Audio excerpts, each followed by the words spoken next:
Naglalakbay sina Ash at ang kanyang mga kasama sa isang kakaibang gubat na tinatawag na Ilex Forest. Alam ni Brock na kailangan nilang sundan ang mapa para hindi maligaw. Sumagot si Misty na dahil sa mapa, lalo silang naliligaw, pero sinabi ni Brock sa kanila na huwag mag-alala dahil binabantayan niya sila. Gutom na ang Team Rocket, pero nang makita nila ang mga bubuwit, nagplano silang kunin ang mga Pokemon ng mga ito. Narinig at nakita ng mga bida ang isang batang lalaki na sinubukang utusan ang kanyang Farfetch'd na gumamit ng cutting, pero tumanggi ang Farfetch'd na sumunod. Sinabi ng mga bida sa bata na nainis dahil pinapanood nila siya na ang tamang tawag sa attack ay cut, hindi cutting. Nagalit ang bata, pero naintindihan niya ang kanyang mali at nag-utos ng cut, pero hindi pa rin sumunod ang Farfetch'd sa kanya. Nagpatuloy sa paglalakad ang Team Rocket, pero wala na silang pera o pagkain. Ang batang lalaki ay si Sylvester, na nagsabing mayroon siyang Farfetch'd na hindi niya kasundo, na kailangan niya sana para sa paggawa ng uling. Alam ni Brock ang tungkol dito at sinabing isa itong sunog na kahoy. Kilala ang uling sa Ilex Forest dahil sa napakagandang kalidad nito, na balak gamitin ni Brock para makapagsaing ng kanin. Nilinaw ni Sylvester na gusto niyang maging isang master sa paggawa ng uling, kaya ipinadala siya ng kanyang boss na si Yosako para magsanay kasama ang Farfetch'd sa pagkat ng kahoy sa perpektong hugis, pero nahihirapan siya sa paggamit ng cut attack.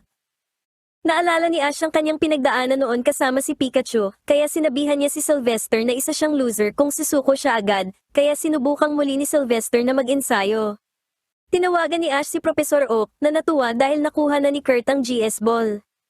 Ipinakita ni Ash na nanalo siya ng Hive Badge sa Azalea Town.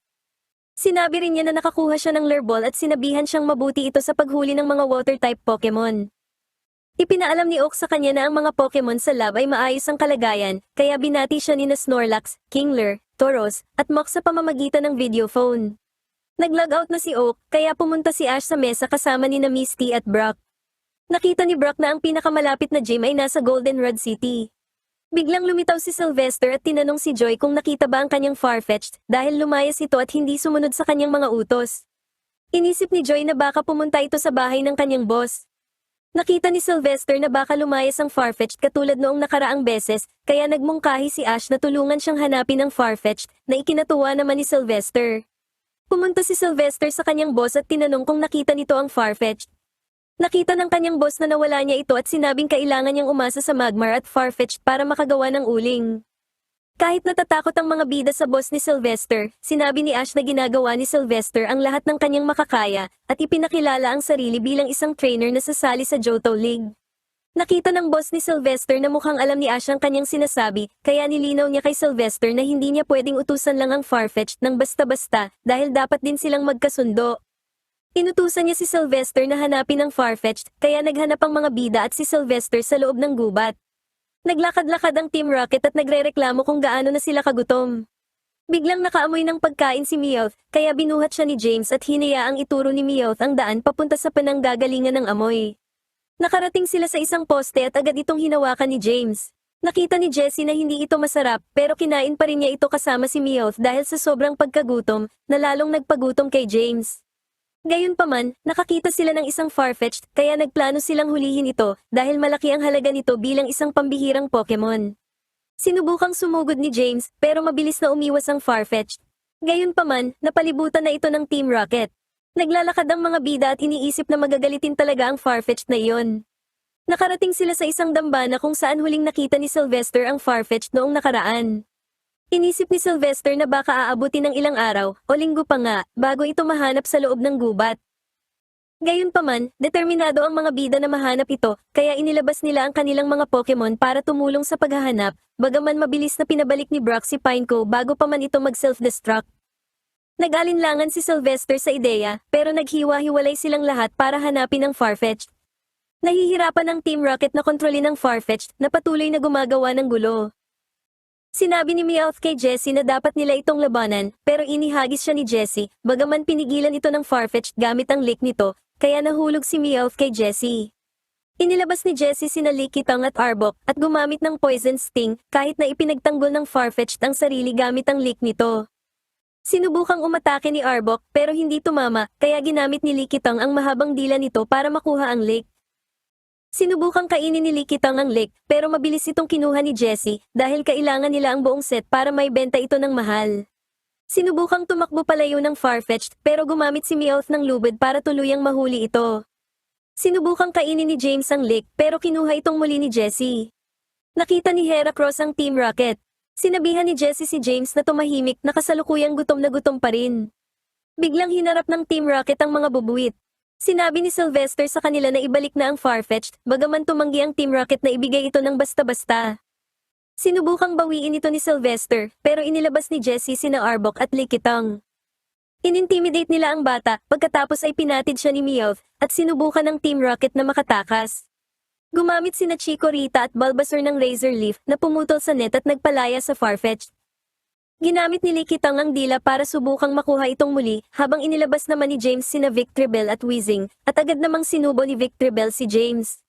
Gumamit si Weezing ng Sludge na nagpatong ng dumi sa mga Pokemon ni na Ash.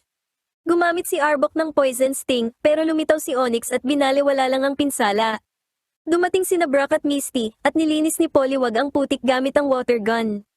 Gumamit si Weezing ng Smoke Screen at ang Victreebel ng Razor Leaf pero nawala ang epekto nito dahil sa Hydro Pump ni Squirtle. Sa tulong ng Flamethrower ni Cyndaquil, Razor Leaf ni Chico Rita at Vine Whip ni Bulbasaur, napatigil ang Razor Leaf ni Victreebel. Nakita ni Sylvester na ganito pala magtrabaho ang isang team. Nitakal ni Heracross ang Team Rocket, kaya nabitawan ni Jessie ang lick. Sinubukang kunin ni na Jessie at Sylvester ang lick, pero nauna si Sylvester, kaya mabilis niya itong inihagis sa Farfetch'd. Gumamit ang Farfetch'd ng cut kay Likitang para tuluyang makalaya. Sinubukang i-tackle ng Team Rocket ang Farfetch'd, pero inatake sila ng Farfetch'd Fury.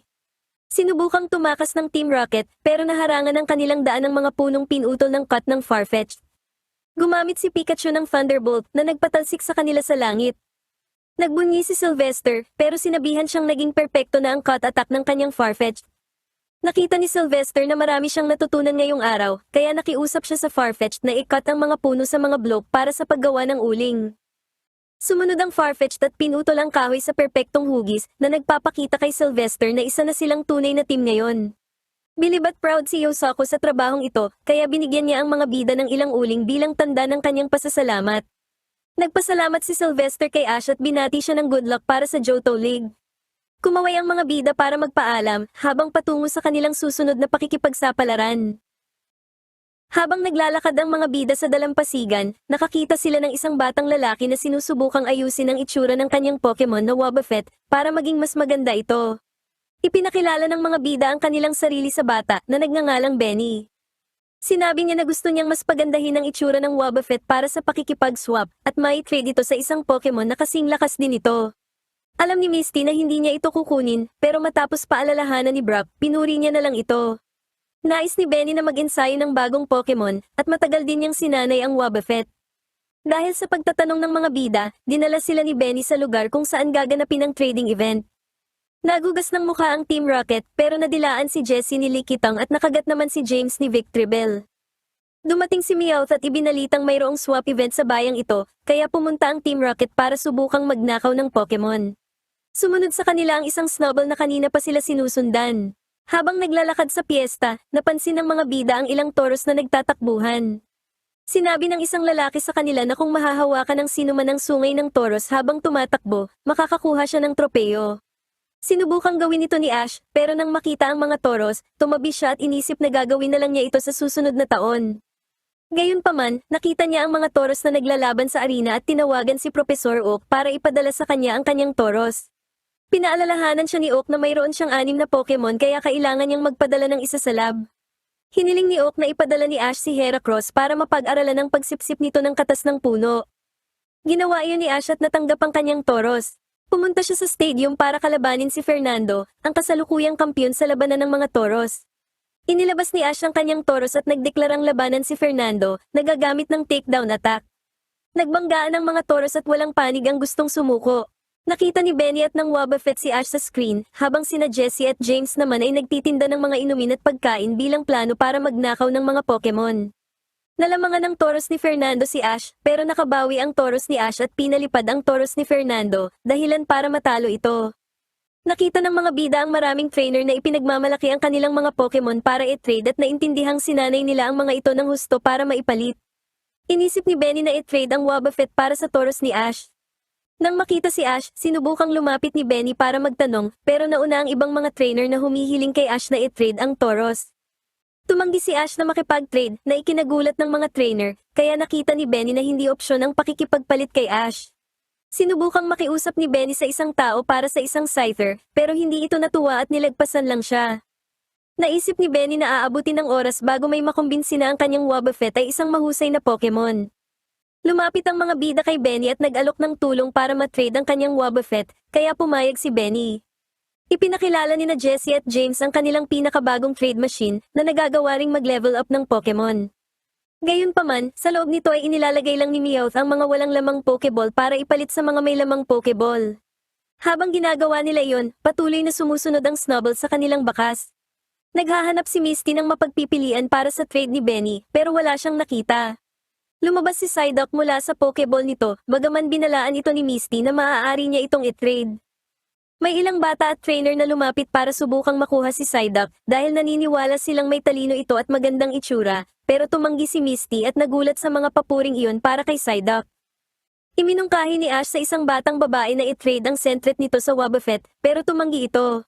Sinubukang makiusap ni Brock sa isang trainer na may Stantler, at sinabing baka mas makaakit ito ng mga babae gamit ang Wobbuffet, habang idinagdag naman ni Ash na may kasama pa itong warranty. Tinanggap ng trainer ang kasunduan at sumama kay Benny para makipag-trade. Natutuwa si James dahil kumita sila ng pera mula sa scam at hinagisan siya ng isang Magikarp. Sinabi ng isang tindero sa kanya na ang Magikarp ay nangingitlog ng 1,000 at ang mga itlog na iyon ay magiging 1,000 pang Magikarp. Sinabi ng tindero kay James na pwede niyang ibenta ang bawat isa sa halagang $100 at maaari siyang kumita ng 10 bilyong dolyar. Sinabi pa ng tindero kay James na isasama na niya ang manual at pagkain para sa Magikarp sa loob ng 30 araw para sa $100.